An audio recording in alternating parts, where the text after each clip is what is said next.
Hello. This video is going to be about Tacticooler placements. The reason for me making this video is I've seen some Tacticooler placements so atrocious that it'd technically be more beneficial for you to throw it off the map than place down that cooler. This video is going to be less about cooler timing and what to do once you grab cooler and like you have the buffs. But I'll mention these ideas if they're relevant, but it won't be the main focus. So what is good cooler placement? Generally a successful cooler is one that is grabbed by your entire team and everyone gets the buffs without also disrupting the control that your team already has.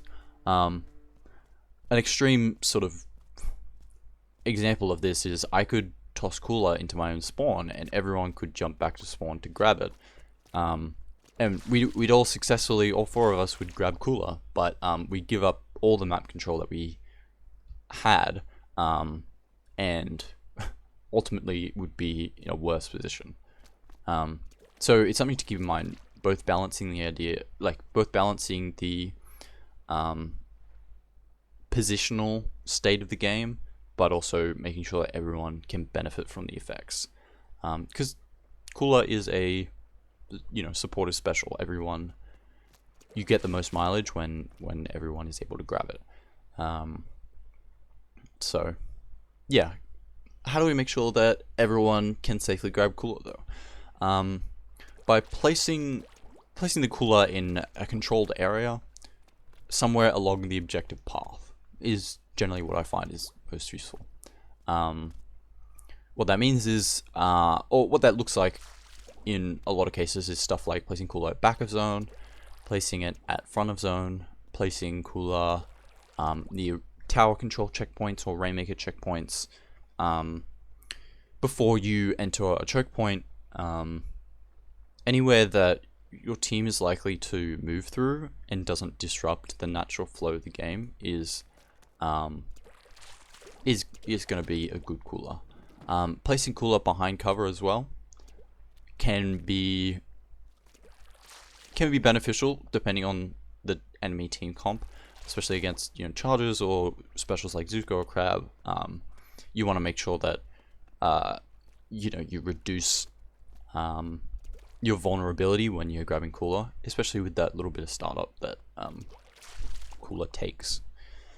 One thing I usually find is quite useful is to take the average position of everyone on your team and put the cooler there. So let's say I'm here in the middle near zone with another player. There's one player on the right and there's one player on the left.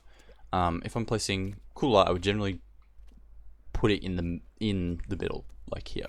That way, the two people on either side don't have to travel. They have to travel about equal distance to get cooler. If I toss it on the left here, the person on the right doesn't have to travel the entire map just to grab it and get the effects. Another thing to keep in mind is trying to place cooler so that at least two people on your team are able to immediately grab it. Usually this means yourself and one other.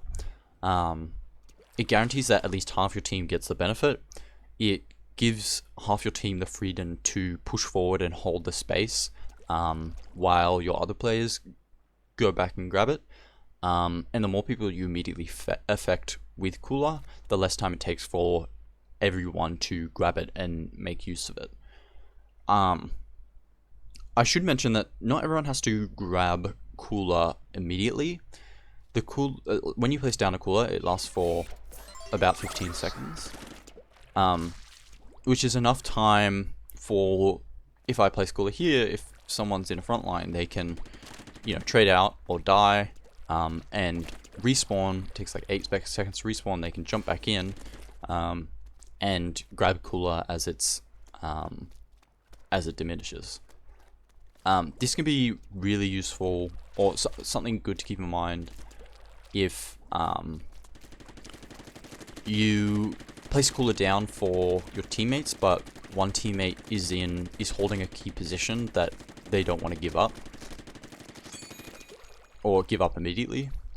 So take for example on this Hagglefish Zones map, if my teammate has secured this enemy tent area, this is a really good position to hold, especially with specials like, you know, Crab or Zuka, and it is an area, it's an area of high ground, and it's an area that the enemy wants to recapture. So if someone's up here and you place cooler safely for your other 3 teammates near zone, this person might not immediately drop down to grab it, but might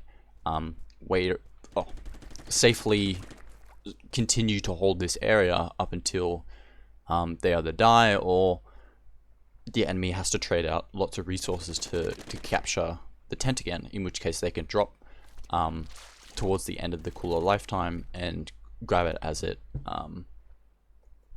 diminishes.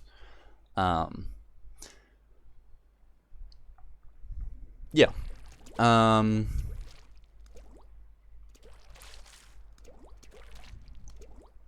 A small note I want to mention is when you do place cooler is to you know, throw the cooler and say this way. It can be beneficial, especially if you're putting cooler behind cover. It's not easy to see. It doesn't appear on the map, so it's you know, sometimes especially in a forward position, it can be a little bit difficult to discern the location quickly. So this way just helps. Next, I want to go through the cooler hitbox. So the hitbox around cooler, where you can grab it, is a cylinder that extends a little bit above and a little bit below. What this means though is that you can grab cooler at different heights than it is placed at. This can be especially useful for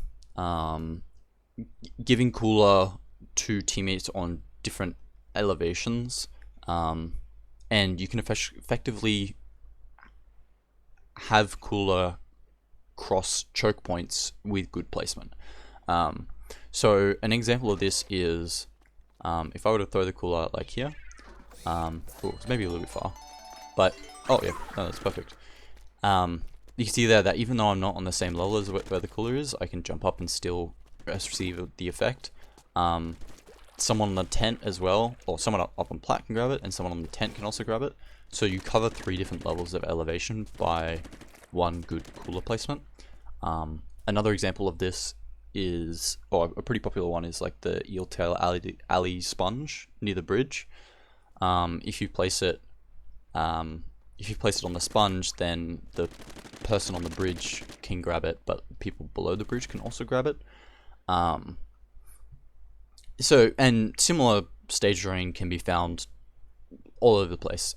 If you place cooler at like the edge of plat, kind of like this example, if you place it at the edge of plat above, you can grab it from below, and if you place cooler below, you can normally grab it from above. And yeah, understanding that hitbox can be really beneficial to make sure that it can be really beneficial so that you can help give cooler to your teammates without them having to sacrifice their position too much, but also like keeping cooler in a safe position for other people to grab. It's also beneficial specifically for tower control as well. It comes in handy with understanding where you place your cooler, where you can grab it with the tower elevation, and you know, so you don't have to climb on tower to grab it, or you don't have to drop from tower to grab it. Those sort of small seconds that it takes to drop from tower or climb back up tower that you save can be really impactful. It can get you a few more points. It can mean that you're securing key positions a lot easier. You know, this game is a game of margins, so those small optimizations can really add up. There's lots of different elevations that you can place cooler, so try different spots. on different map modes. You can try it in matches or in recon. But yeah, if you want to cool your teammates without jeopardizing their key positioning, consider coolers that take advantage of different terrain elevations and that can cross choke points. So yeah, finding a perfect balance between all these things can be difficult to do, especially in highly chaotic matches where lots going on. But it is important to keep in mind. I joked at the start that I've seen coolers so atrocious that it would be more beneficial throwing it off the map, and that's true. If you throw a cooler in the enemy spawn, where you can't grab it, and the enemy can just keep you away from it very easily, then not only do you not get the benefit of cooler, you also have to wait the 10-second cooldown it takes for your special gauge to reset. And if you threw it off the map, you wouldn't get the cooldown. It's a stupid example, but like I hope it illustrates the point. A lot of the time, sometimes it is better also dying with cooler, so that you don't waste your full special and only waste half your special, and so that you can make sure that the rest of your team can safely grab it. I've seen a lot of people, I mean, especially early on when cooler was like starting to get usage, people would cooler selfishly, especially on Try Nouveau. But if you're the only one that grabs it, you're missing out on the potential of 3 coolers that no one else can grab. So sometimes placing a good cooler is better than placing more coolers.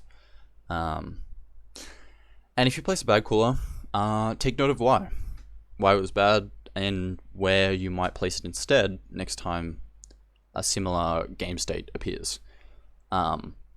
Some maps make it really easy to find good spots, and some maps can be really awkward. So it does take a bit of trial and error to get used to different terrain and